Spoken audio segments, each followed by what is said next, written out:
الحمد للہ نحمدہ ونصلی علی رسولہ الکریم۔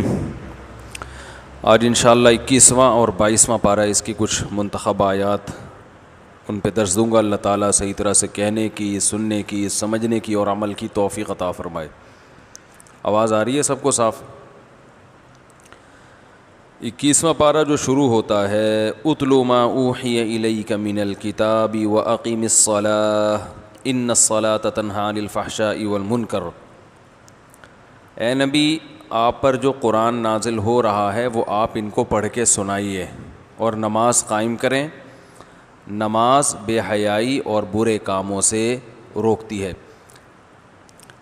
جب میں بیان کرتا ہوں نا تو میں لوگوں سے کہتا ہوں سمٹ کے بیٹھیں، تو آج میں کہہ رہا ہوں کہ سمٹ کے نہ بیٹھیں، ٹھیک ہے نا؟ احتیاط کریں، ذرا فاصلے سے بیٹھیں، چپک کے نہ بیٹھیں، تھوڑا سائڈ پہ فاصلہ رکھیں، تختی لگا لیں، پیچھے فاصلہ رکھیں۔ یہ بھی لکھوا لیں تپڑ ہے تو پاس کر ورنہ صحیح ہے نا؟ بسوں میں لکھا ہوتا ہے۔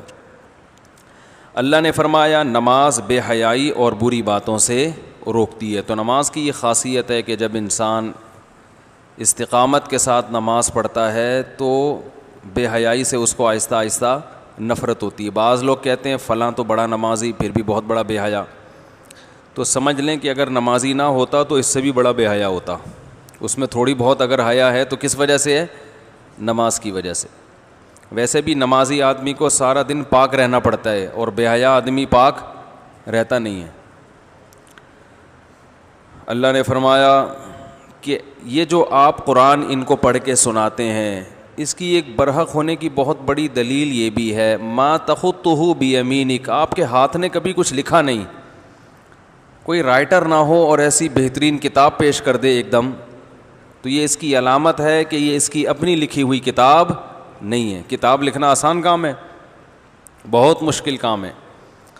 اور ایسی کتاب جو لوگوں کے دلوں کو ہلا دے۔ اب ایک انڈیا میں ایک لڑکی مسلمان ہوئی نا، ری ایکشن کرتی تھی، تو سورہ رحمان سنی اس نے، اس پہ اثر ہوا اور اسلام قبول کر لیا۔ اس کی ویڈیو بھی آئی ہوئی ہے، وائرل ہوئی ہوئی ہے۔ مولانا طارق جمیل صاحب نے اس سے بات بھی کی۔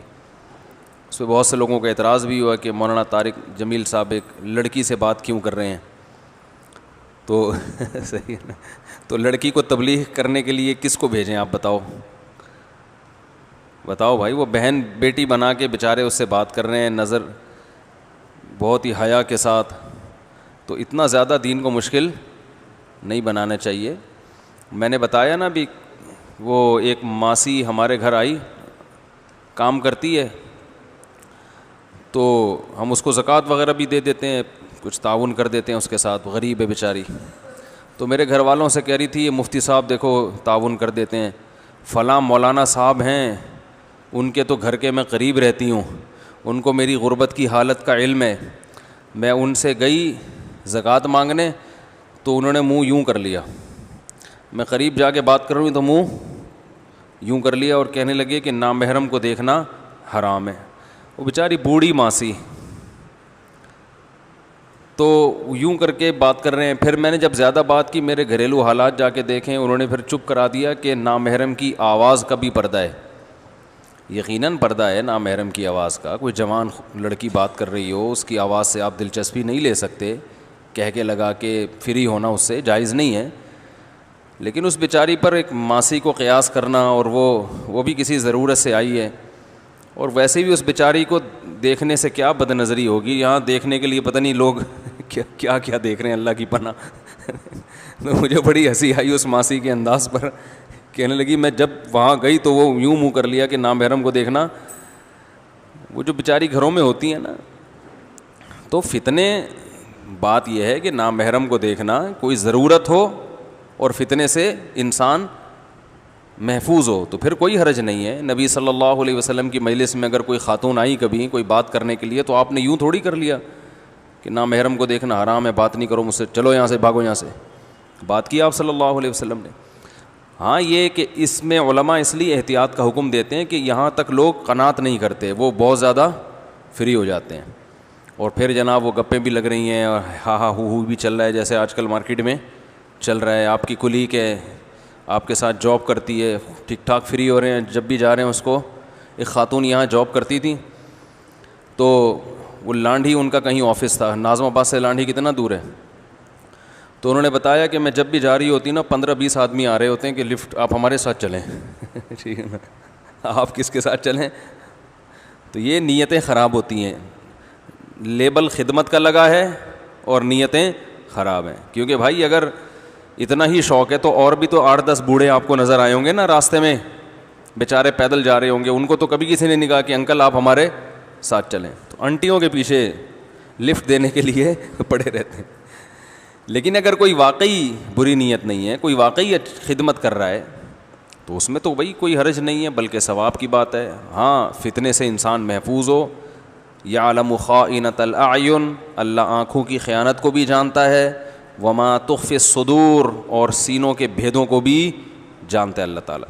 تو ان مولانا صاحب کا بہرحال تقویٰ ہے کہ وہ احتیاط کر رہے ہیں، لیکن اتنا زیادہ جب آپ دین کو بھیانک بنا دیں گے، وہ تو چلیں اپنی لحاظ سے جو کر رہے ہیں وہ تقوی کی بیس پہ ہی کر رہے ہیں، اللہ ان کو اس کا اجر دے گا. لیکن اتنا جب بنا دیں گے تو لوگ دین پہ آئیں گے نہیں. پھر اب وہ بیچاری ماسی ہے بھائی، اس کی مدد کرو.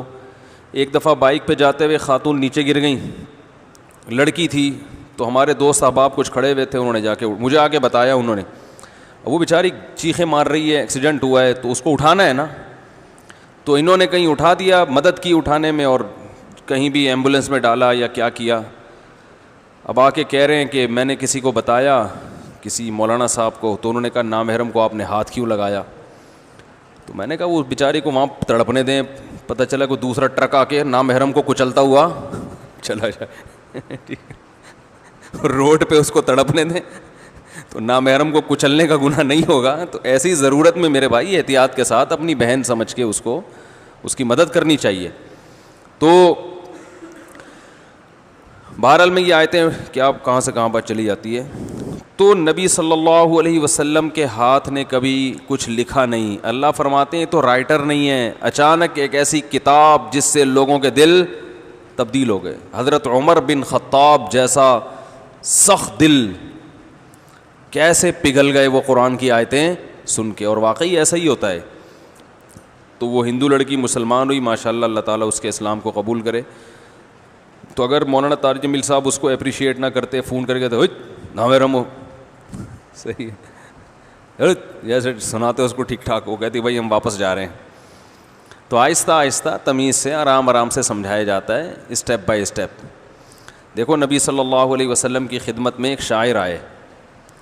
آپ صلی اللہ علیہ وسلم نے جب مکہ فتح کیا نا، تو آپ نے حکم دیا تھا، بعض اسلام دشمنوں کا نام لے کے حکم دیا تھا کہ ان کو جہاں پاؤ قتل کر دو.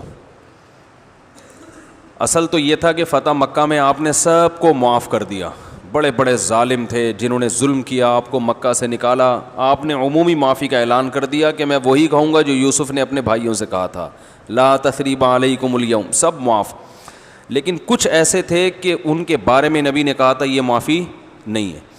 ان میں ایک تھے کعب ابن زہیر. یہ نبی کے شان میں نبی کے خلاف حجو کرتے تھے، شاعری کرتے تھے رسول اللہ صلی اللہ علیہ وسلم کے خلاف. شاعری میں بڑی جان رکھی ہے اللہ نے. شاعر اپنے کلام کو بہت اچھے مقصد کے لیے بھی استعمال کر سکتا ہے، بہت خراب بھی استعمال کر سکتا ہے. تو وہ نبی نے ان کے بارے میں بھی حکم دیا تھا جہاں پاؤ قتل کر دو. تو یہ بھی فرار ہو گئے. تو بالآخر ان کو خیال ہوا کہ میں فرار ہو کے کہاں جاؤں گا. تو یہ چھپتے چھپتے مکہ میں آئے اور حضرت ابو بکر سے جا کے ملے اور کہنے لگے مجھے کسی طرح نبی کی مجلس میں لے جاؤ، میں اسلام قبول کرنا چاہتا ہوں. تو وہ سفارشی بن کے ان کو لے آئے. اب ان کو پتہ تھا کہ میں نے ہمیشہ نبی کی شان میں شاعری کے ذریعے گستاخی کی ہے، تو اب اس کی تلافی ایسے ہی ہو سکتی ہے کہ میں نبی کی شان میں اشعار کہوں. تو انہوں نے نبی کی شان میں اشعار کہے، ان الرسول لسیف یستضاء به مہند من سیوف اللہ مسلول. محمد صلی اللہ علیہ وسلم ایک ایسی تلوار ہیں جو نیام سے نکلی ہوئی ہے، اور ہندی تلوار ہے، اور اللہ کی تلواروں میں سے ایک تلوار ہے.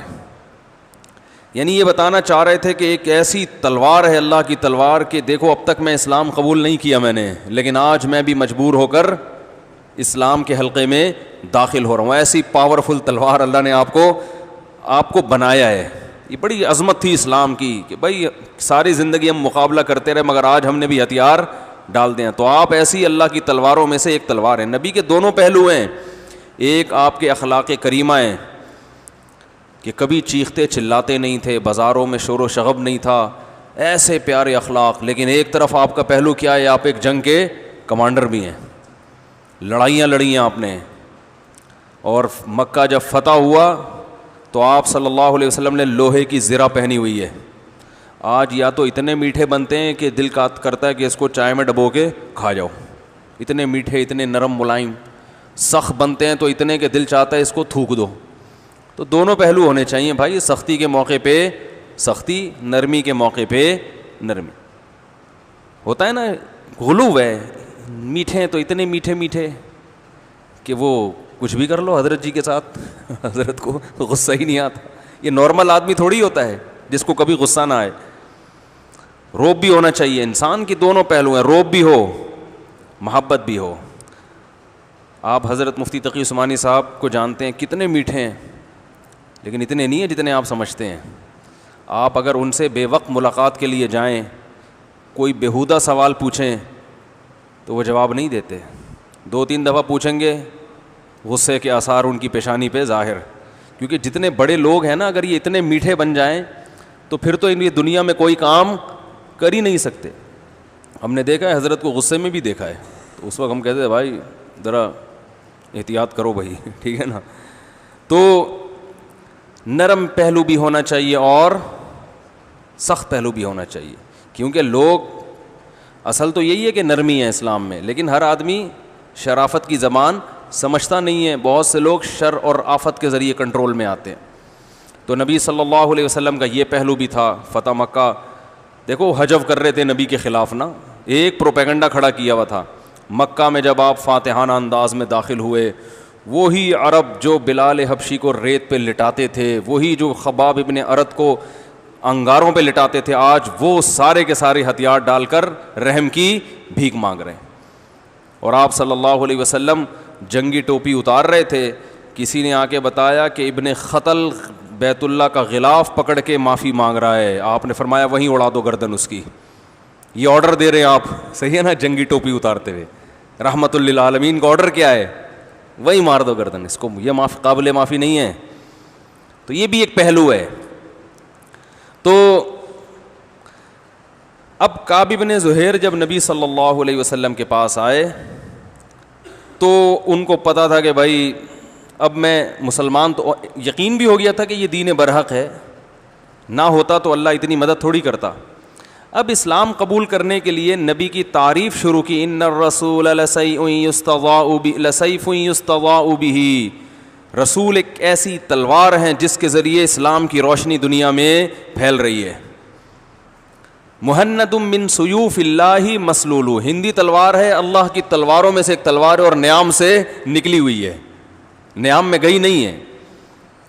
تو یہ بات کہنے سے پہلے انہوں نے جو شاعری کی ہے، عرب کی عادت تھی کہ جب بھی شاعری شروع کرتے تھے تو اصل مدعا بیان کرنے سے پہلے اپنی معشوقہ کا تذکرہ کرتے تھے شاعری میں. یہ ان کا کلچر تھا. تو کعب بن زہیر جب آئے نبی کے پاس تو انہوں نے اسی کلچر کے حساب سے پہلے اپنی معشوقہ کا تذکرہ شروع کر دیا. ٹھیک ہے نا. اسلام نے اس کلچر کو ختم کیا. اسلام نے کہا جب بھی کوئی خطبہ شاعری ہوگی پہلے اللہ کی حمد و ثنا، الحمدللہ نحمدہ ونصلی علی یہ اسلام نے اس کا متبادل دیا کہ بھائی اللہ کی تعریف کرو. لیکن عرب میں یہ کلچر تھا. تو ابھی تو بیچارے نئے نئے مسلمان ہو رہے ہیں نا، ان کو تھوڑی ایک دم سمجھ میں آئے گا کیا صحیح ہے کیا غلط. تو انہوں نے بیٹھتے ہی اپنی محبوبہ کی معشوقہ کی تعریفیں شروع کر دی. بان السعاد فقلب اليوم مبتول متیم اسرہا لم یفت مقبول. سعادہ چلی گئی، سعادہ نام تھا ان کی محبوبہ کا، اور میرا دل ٹکڑے ٹکڑے ہے. اب سید الانبیاء سرور کائنات کی محفل میں بیٹھ کر کیا ہو رہا ہے بھائی؟ اپنی معشوقہ کی باتیں. کلچر تھا. بان السعاد، سعادہ چلی گئی، فقلب اليوم مبتول، میرا دل ٹکڑے ٹکڑے ہے، متیم اسرہا، میرا دل اس کے پیچھے پیچھے چلا گیا, سینے سے نکل گیا. لم یفدا, اور اس کے بدلے میں کوئی دوسرا دل بھی نہیں آیا سینے میں. اب دل لیس گھوم رہا ہوں میں, صحیح ہے نا, بغیر دل کے گھوم رہا ہوں. نہیں یار یہ تو سمجھ میں, بیان سمجھ میں نہ, یہ والی باتیں تو بہت اچھی طرح کیا خیال ہے, آپ بولیں یار یہ ہماری عکاسی کر رہے تھے وہ تو. اور آگے کہہ رہے ہیں کہ لَكِنَّهَا خُلَّةٌ قَدْ سِيقَ مِن دَمِهَا فَجْعٌ وَوَلْعٌ وَإِخْلَافٌ وَتَبْدِيلٌ.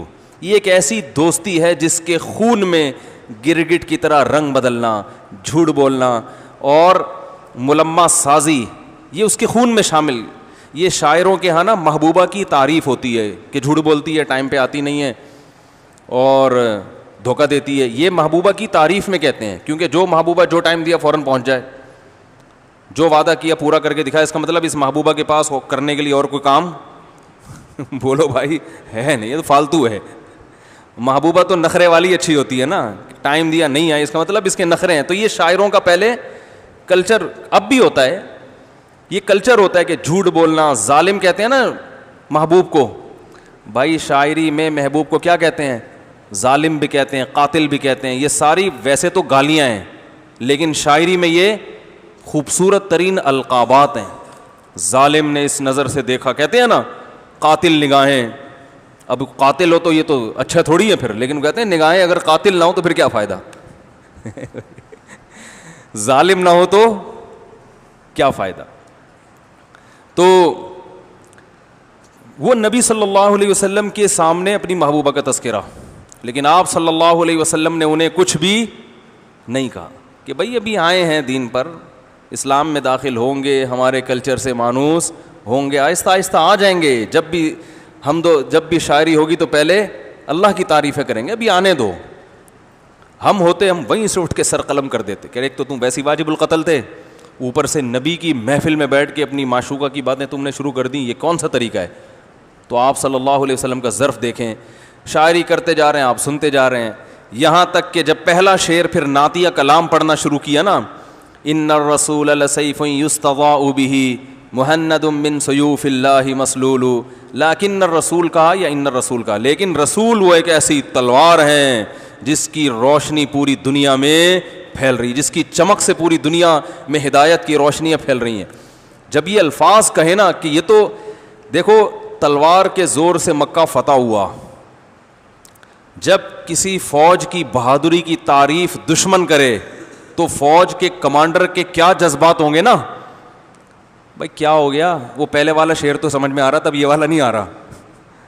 پہلے والے پہ دیکھ رہا تھا بڑے کھلے سے چہرے ہو رہے تھے. جب کوئی فوج لڑائی کے ذریعے کسی علاقے کو فتح کرے اور دشمن کہے کہ اس کا کمانڈر بہادری سے لڑائے, تو وہ فوج کے جو کمانڈر ہوگا نا, اس کے جو جذبات ہوں گے وہ میں اور آپ نہیں سمجھ سکتے. یہ وہی سمجھ سکتا ہے جس نے جنگیں لڑی ہوں.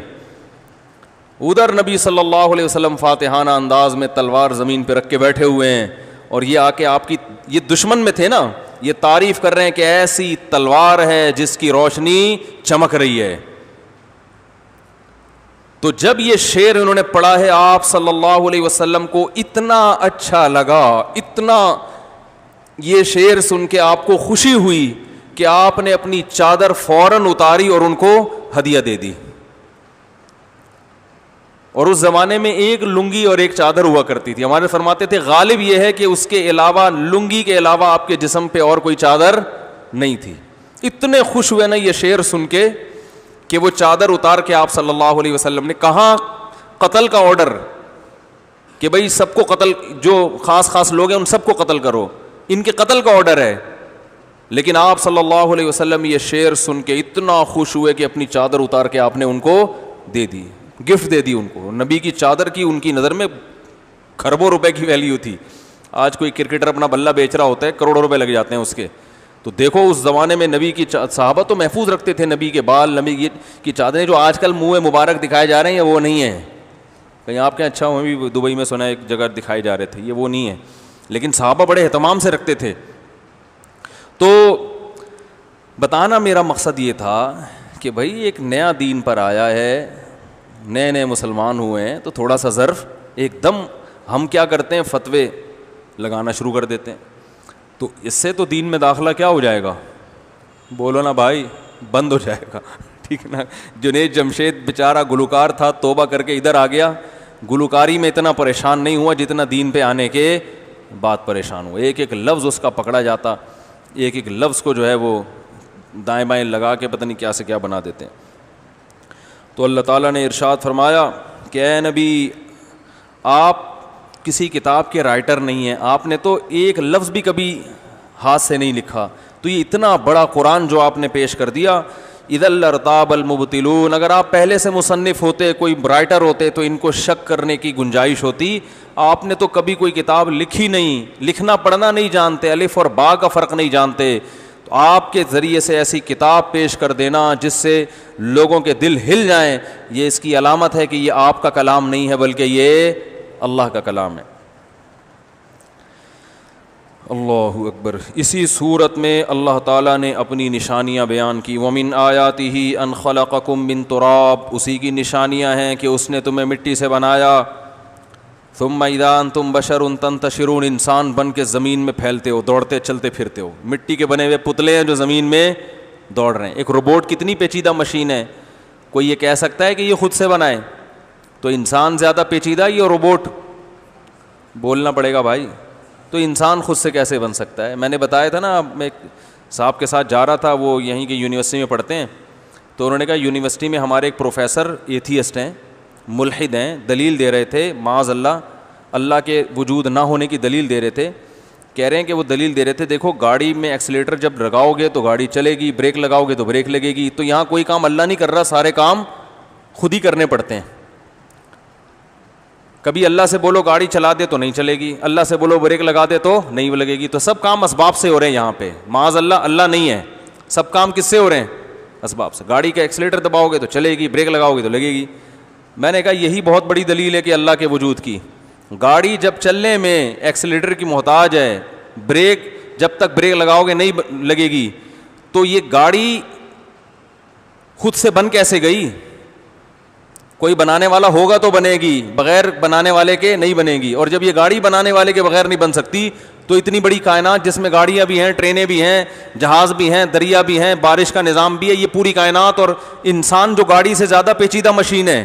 جاپان کے سائنسدانوں نے گاڑیاں بنا دی, اب تک انسان نہیں بنا سکے. تو جو گاڑی بنانے والا انسان ہے وہ خود سے کیسے بن گیا؟ اسے بھی تو کسی نے بنایا ہوگا. کمال کی بات ہے, گاڑی نہیں چلے گی جب تک ایکسیلیٹر پہ پاؤں نہیں رکھیں گے. اور انسان یعنی گاڑی ایک کنڈیشن سے دوسری کنڈیشن میں چینج ہونے کے لیے سبب کی محتاج ہے, بننے میں سبب کی محتاج نہیں ہوگی کیا؟ ارے بھائی, کسی چیز کو ایک حالت سے دوسری حالت میں کنورٹ کرنا کنورٹر کے بغیر ممکن نہیں ہے, اس کو پیدا کرنا کریٹر کے بغیر کیسے ممکن ہو گیا؟ غصہ آنے لگتا ہے, میرا دل چاہتا ہے میں اٹھا کے یہاں سے ٹھکائی لگاؤں. تو کریٹر کے بغیر اس کو کریٹ کرنا کیسے ممکن ہو گیا؟ تو جب گاڑی کا ممکن نہیں ہے تو اس پوری کائنات ہو, بلکہ یہ انسان, اس کا کیسے ممکن ہو گیا جو گاڑی بنانے والا ہے؟ تبھی تو اللہ نے گاڑی کے بارے میں نہیں پوچھا کہ خود سے بنی ہے تم نے بنایا, اللہ کو پتہ ہے تو تم نے بنائی ہے. ہمارے بارے میں اللہ نے پوچھا خود سے بنے ہو یا تم نے خود اپنے آپ کو بنایا ہے. یقیناً ہم نے اپنے آپ کو نہیں بنایا. تو بنی ہوئی چیزوں کو دیکھ کر ہم یہ تو کہہ رہے ہیں کہ کوئی بنانے والا ہے, اپنے آپ کو دیکھ کر نہیں کہہ رہے کہ ہمیں بھی کوئی بنانے والا ہے. ہم کہہ رہے ہیں خود سے اتفاق سے بندر سے وجود میں آ گئے ہم. تو یہ پاگل ہے, کمبخت, ان کی باتوں میں نہ آیا کرو ایتھیسٹ. یہ جتنے دلائل دے رہے ہیں نا, یہ سارے دلائل ان کے خلاف جا رہے ہیں. سمجھ میں نہیں آ رہی بات, میرا خیال ہے یہ سارے دلائل ان کے خلاف جا رہے ہیں. ان کی جب عقل ماری جاتی ہے نا, جیسے پتھروں کے بنے ہوئے بت کے سامنے انسان جھکتا ہے, تو عقل ماری جاتی ہے, کیا ہو گیا بھائی آپ سمجھاؤ, سمجھ میں نہیں آئے گا. تو ایسے ہی جو خدا کے منکر ہیں اوپر سے کیا ہیں, خالی ہیں دماغ, روبوٹ کے. میں نے ایک ایتھیسٹ سے بولا مجھے ایک بات بتا بھائی, تو یہ جو تصویر اگر میں یہاں بناؤں ایک انسان کی, بے جان آنکھ, بے جان ناک, بے جان زبان, بے جان دانت, بے جان کان, چہرے کی تصویر بنا دو, کوئی آپ سے آگے پوچھے یہ خود سے بنی ہے؟ ایک سائنسدان نے دعویٰ کیا ہے کہ یہ کروڑوں سال رنگ کے ڈبے مکس ہو کے یہ تصویر خوبصورت سی بن گئی, تو آپ مانو گے؟ وہ کہے گا کبھی نہیں. میں نے کہا یہ تصویر جو بے جان ہے خود سے نہیں بن سکتی, جبکہ ایسی آنکھ جو دیکھتی بھی ہو, ایسی ناک جو سونگتی بھی ہو, ایسے کان جو سنتے ہوں, ایسی زبان جو چکھتی اور بولتی ہو, ایسے بال جو گرو کرتے ہوں, اور ایسی بھویں جو گرو کرتی ہوں اور ایسے ہونٹ جو بولنے کا ذریعہ بنتے ہوں اور خوبصورتی پیدا کرتے ہوں, اور پھر اس چہرے میں ہاتھ بھی, ٹانگیں بھی, پاؤں بھی, دل بھی, دماغ بھی, جگر بھی, اور یہ سارے پرزے ایڈجسٹ ہو کے اپنا اپنا کام کر رہے ہوں. یہ خود بخود کیسے بن گیا؟ اور ڈارون نے یہ تو کبھی دعویٰ نہیں کیا کہ یہ بے جان بت خود سے وجود میں آیا ہے. وہ کہے گا یہ انڈیا والوں نے بنایا ہے. تھائی لینڈ میں جو بتوں کی ایک ہول سیل مارکیٹ ہے, 4 بتوں پہ 5واں فری. میں گیا تھا وہاں پہ, وہاں بھگوان جو ہے نا, تھائی لینڈ میں بھگوانوں کی ایک بڑی مارکیٹ میں نے دیکھی. اس میں فائدہ یہ تھا کہ 4 بھگوان پہ 1 فری. ٹھیک ہے نا. تو وہ جو بھگوان تھے نا, وہ بھگوان, اچھا 4 بھگوان پہ 1 فری, اور کچھ خصوصی پیکج کے تحت وہ ریٹ ان کے نیچے بھی ہوتے تھے.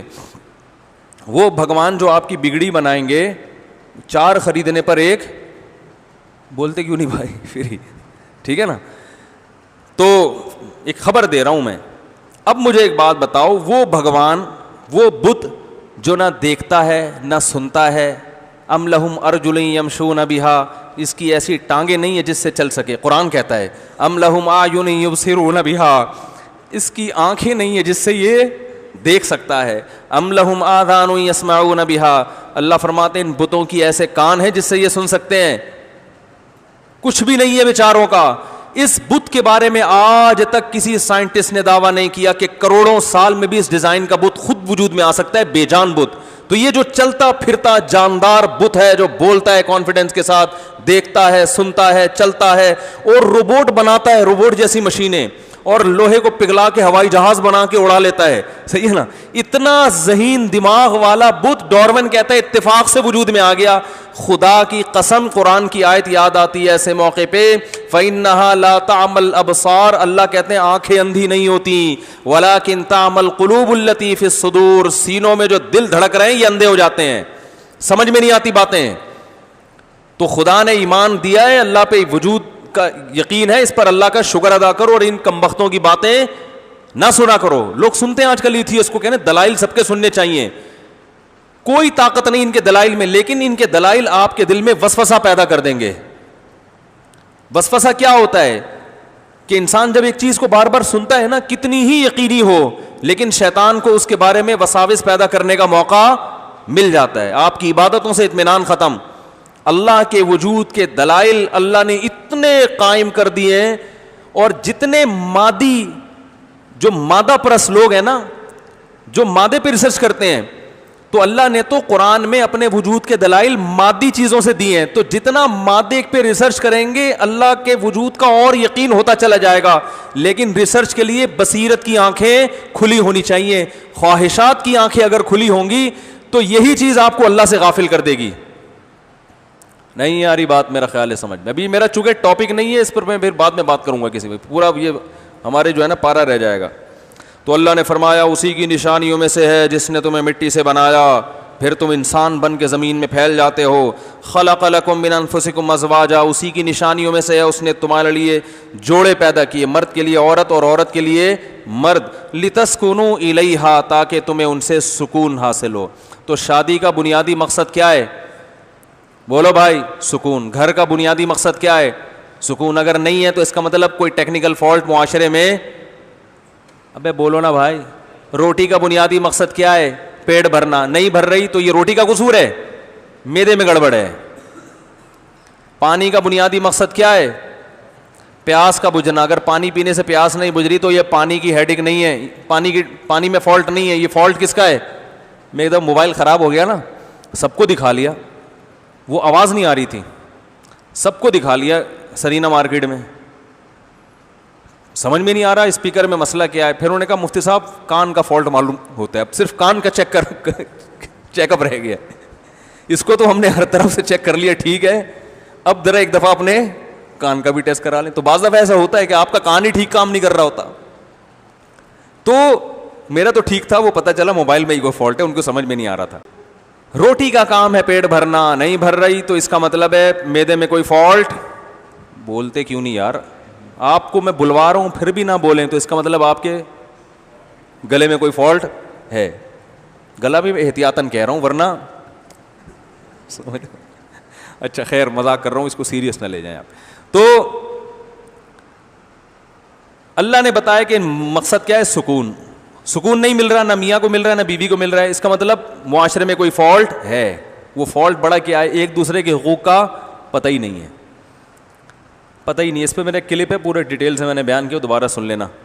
پتہ ہی نہیں ہے عورت کو کہ میرے حقوق کیا ہیں, میں نے کیا حقوق دینے ہیں کیا لینے ہیں. شوہر کو بھی پتہ نہیں میں نے کیا حقوق دینے کیا حقوق لینے ہیں, کہاں تک میری باؤنڈری ہے حقوق کی.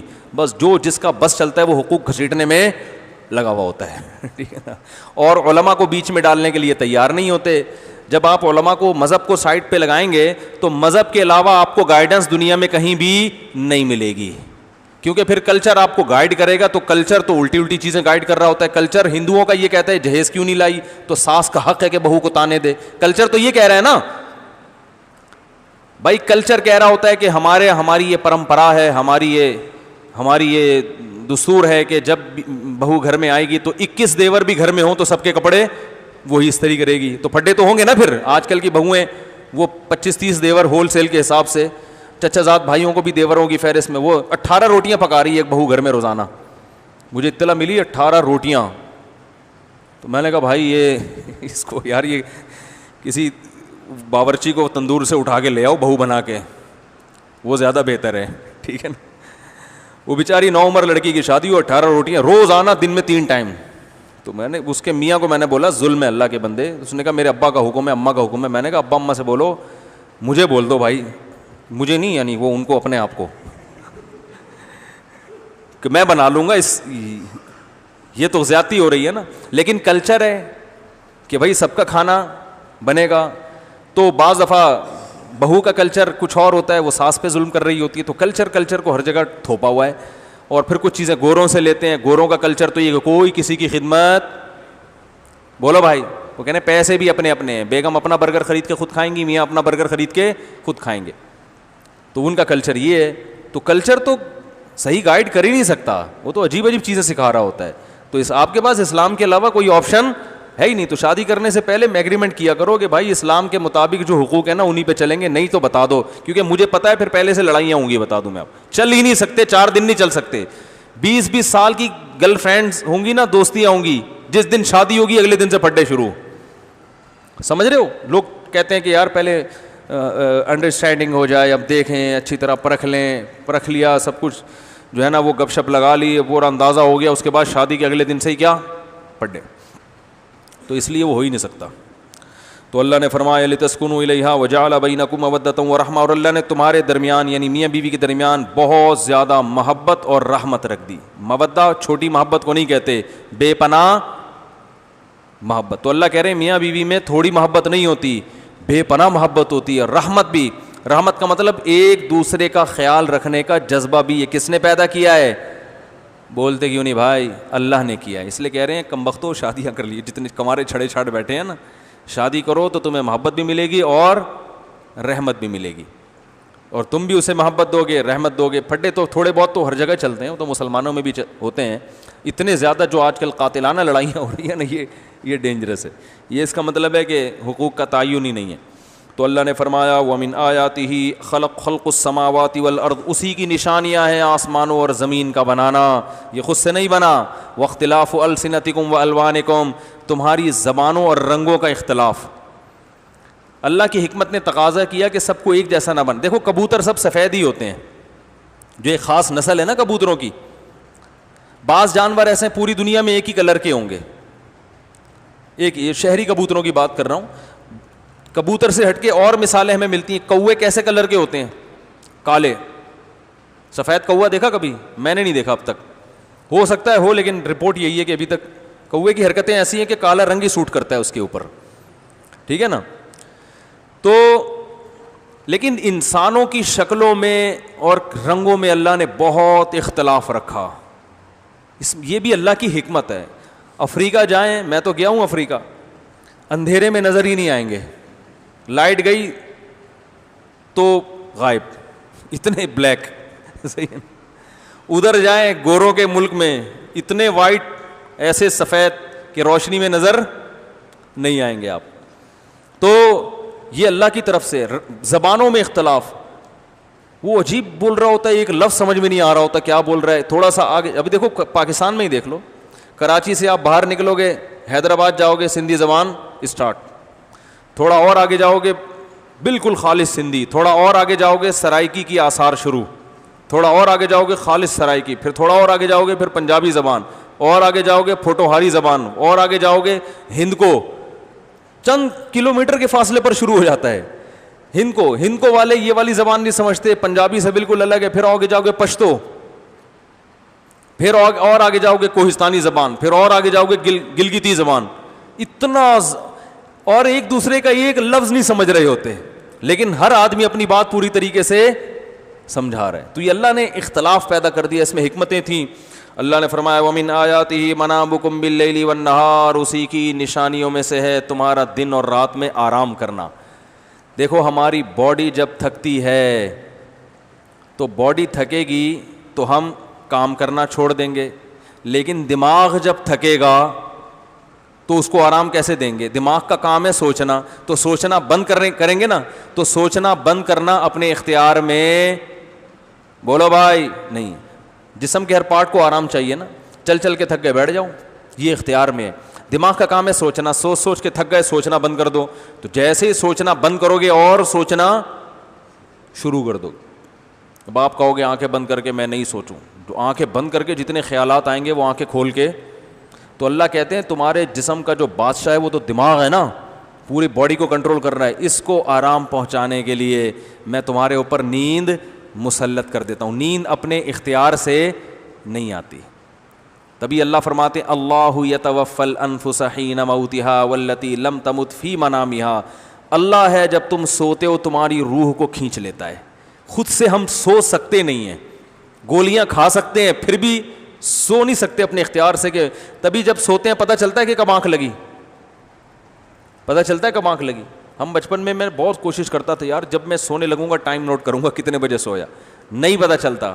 تو یہ اللہ کی طرف سے غیر اختیار ہے. پھر جب سو گئے, اب کوئی بیٹھ کے لطیفہ سنائے ہنسی نہیں آئے گی, غم کی بات کرے رونا نہیں آئے گا. اللہ فرماتے ہیں وجعلنا نومکم سباتا, تمہارا کنیکشن میں نے دنیا سے کاٹ دیا.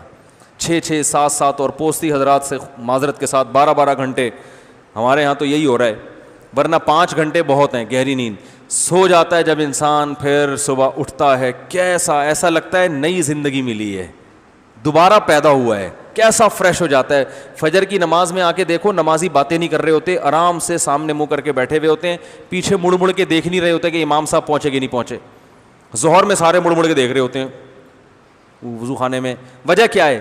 صبح کو دماغ کیا ہوتا ہے سکون میں, جہاں بٹھا دیا تمیز سے بیٹھ گئے. یہ ہوتا ہے صبح انسان باتیں بھی کم کرتا ہے. فجر میں نا لوگ باتیں نہیں کرتے, کیوں نہیں کرتے؟ دماغ میں سکون ہوتا ہے, خاموش رہنے میں مزہ آ رہا ہوتا ہے. تو یہ سکون جو دماغ کو ملتا ہے یہ نیند کی برکت ہے. ڈاروین نے کیا دعویٰ کر دیا کہ خود سے بنا ہے, ایسا آٹومیٹک سسٹم اس مشین میں لگ گیا کہ اس کو تھکاوٹ کی ضرورت ہے تو نیند مسلط ہو جائے گی, ہے بھائی, اور جب وٹامن ڈی کی ضرورت ہے تو سورج کی روشنی آ جائے گی, اور جب خوراک کی ضرورت ہے تو پانی برسے گا, اور زمین سے بیج اور گھٹلی اور دانہ پھٹ کے اس میں تناور درخت پیدا ہو, سارے کام آٹومیٹک, اور ایک دوسرے سے لنک ہے ان سارے کاموں کا, یعنی ایک دوسرے سے اٹیچ ہیں. اتفاق سے ہوتے تو ایک دوسرے سے ان کا ربط تھوڑی ہوتا. تو اللہ فرماتے ہیں یہ بھی اللہ کی قدرت کی نشانی ہے. نیند بہت بڑی نعمت ہے, جس کو نیند کی لذت چھن جائے اس بیچارے کا حال دیکھو, پاگل ہو جاتے ہیں وہ. کتنا ٹائم رہ گیا بھائی؟ 40 منٹ ہونے میں. اوئے ہوئے ہوئے, یہ ہمارے پیر صاحب ہیں, ان کی طرف سے پابندی ہے 40 منٹ سے زیادہ باتیں کرنے پر. اور اللہ تعالیٰ نے اس صورت میں بہت ساری احکام ہیں, کیا کریں, یا تو تھوڑے تھوڑے ہر حکم کو بیان کریں پھر ایک بھی پورا نہیں ہوتا نا, تو بعض احکام ڈیٹیل سے بیان کر دیں وہ زیادہ اچھا ہے بنسبت اس کے کہ ایک بھی حکم ڈیٹیل سے بیان نہ ہو. اس کے بعد 22واں پارہ ہے, اس میں 21ویں پارے میں سورہ لقمان بھی ہے, جس میں اللہ تعالیٰ نے لقمان علیہ السلام کو کا بتایا کہ اپنے بیٹے کو انہوں نے نصیحت کی. ان نصیحتوں میں بہت سی تھی. ایک, نماز کو پابندی سے قائم کرو, تو بچوں کو بچپن سے نماز کا عادی بنانا چاہیے. تمیز سے نہ آئیں تو سختی کرنی چاہیے. بھائی مجھے یاد دلانا ہے کتوں کے بارے میں جو میں نے بھی بیان کیا نا, اس میں بہت سے لوگوں کو کمنٹس آئے ہیں, اور ایسا لگ رہا ہے کہ میں نے بہت چھوڑو ابھی زیادہ باتیں نہیں کرنا مناسب نہیں ہے. کسی نے لکھا کہ مفتی صاحب نے کتوں کی دم پہ پاؤں رکھ دیا ہے. میں کہہ رہا ہوں کتے زیادہ ہو گئے, گورنمنٹ کو چاہیے ان کو مارے, ان کی نسل کو کچھ کم کرے, کنٹرول کرے. لوگوں کو کاٹ رہے ہیں, بائکوں سے ٹکرا رہے ہیں. تو اس پہ نیچے لوگوں نے لکھا اسلام تو رحمت للعالمین ہے نبی صلی اللہ علیہ وسلم, اور کتوں کے مارنے کا مفتی صاحب حکم دے رہے ہیں. اسلام تو ایک بڑا وسیع مذہب ہے. تو اسلام اتنا وحشتناک ہے کتوں کو, انسانوں کو کاٹنے کی اجازت دے دے مگر انسان کو کتے مارنے کی اجازت نہ دے, ایسا مذہب نہیں ہے. تو کتے پہ میں نے ذرا بات کرنی ہے, بہت سے لوگ کتے پن پہ آئے ہوئے ہیں. ہاں یہ پھر دوبارہ سے بھی, ہاں یہ جانے دیں. اچھا بھائی, تو یہ میں آیت مکمل کر لوں. تو لقمان علیہ السلام نے اپنے بیٹے سے کہا کہ وغضض من صوتک, اپنی آوازوں کو پس رکھو. تو گھروں میں بچوں کو چیخنے چلانے نہ دیں, اور آہستہ آواز سے خود بھی بات کیا کریں, ان کو بھی عادت ڈالیں. مائیں بچوں کو کہتی ہیں مت چیخو, مگر اتنی زور سے چیخ کے کہتی ہیں کہ بچہ کا ذہن یہی بنتا ہے کہ جب آپ چیخ رہی ہیں مجھے چپ کرانے کے لیے, تو میں نے اگر اس کو چپ کرانے کے لیے چیخ دیا تو کیا ہے. تو اپنی آوازوں پہ جب کنٹرول رکھیں گے تو پھر بچے بھی آہستہ آہستہ آواز پہ کیا کریں گے, کنٹرول. گھروں میں سکون نہ ہونے کی ایک وجہ یہ بھی ہے کہ کوئی بھی تمیز سے بات کرنے کے لیے تیار نہیں ہے. جو بات ہوتی ہے لٹ اٹھا کے چیختے ہیں, کیا پکا ہے, ایسے چیختے ہیں نا, کیا پکا ہے, گھر میں پکا ہوا کیا ہے. تو بچے ایسے ہی چیخ رہے ہوتے ہیں, اسکول سے آ کے پلیٹیں اٹھا کے پھینک رہے ہوتے ہیں. یہ کارٹون سے بھی آتی ہے یہ چیز. کارٹون بچہ کارٹون کا بہت زیادہ اثر لیتا ہے. اچھے بچے میں نے تباہ ہوتے ہوئے دیکھے ہیں کارٹون کے ذریعے, کیونکہ کارٹون میں ایک دوسرے کو مار رہے ہیں اور الٹی سیدھی حرکتیں کر رہے ہیں, چھچوری حرکتیں, تو بچہ ویسے ہی بن جاتا ہے وہ. تو بچوں کو عادی بنائیں کہ بھائی بات کرنی ہے تو بولو بھائی ہلکی آواز سے. اور اس کے لیے ضروری ہے کہ آپ بھی اپنے والیوم پہ جب گھر جائیں تو والیوم تھوڑا سا ہلکا کر دیں. گھر والوں کو بھی کہیں, بیگم صاحبہ کو بھی, بات کرو بھائی آرام سے. بات غلط ہو کوئی بات نہیں ہے, لیکن ہو آرام سے. بات بھی غلط ہو اور ہو بھی چیخ چلا کے, تو وہ تو اور ڈبل غلط ہو جائے گی نا. تو بات صحیح ہو اور آرام سے ہو, یہ بہت اچھی بات ہے. تو اس یہ سورہ لقمان میں ہمیں یہ حکم ملتا ہے. کل انشاءاللہ ہم 23واں پارہ پڑھیں گے.